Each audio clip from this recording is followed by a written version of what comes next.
কি করছো ওরা?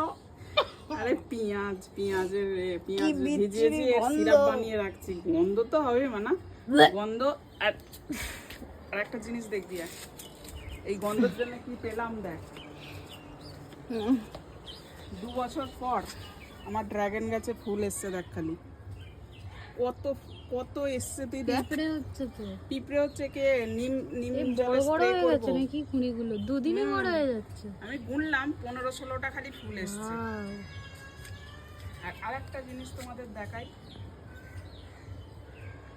আরেকটা আমার জিনিস দেখাই। ছাদ থেকে নিচে 2-3 দিন ধরে দেখা যাচ্ছে এটা, কিন্তু বন দপ্তরকে ফোন করা হচ্ছে, ওরা আসছে না। ওরা বলছে বাড়ির ভিতরে ঢুকলে তবেই ওরা ধরে নিয়ে যাবে, তাছাড়া নিয়ে যাবে না। দেখবে, আসো জিনিসটা দেখো।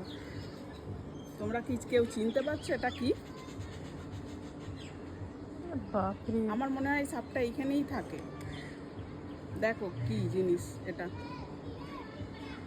বিশাল বড় সাপটা। আর ওখানে ফোন করা হচ্ছে, ওরা বলছে নিয়ে যাব না, একমাত্র বাড়ির ভিতরে ঢুকলে বা ওইখানটা যদি কেউ বসবাস করতো তাহলে ওরা ধরে নিয়ে যেত। জঙ্গল যেহেতু, ওরা ধরতে আসবে না।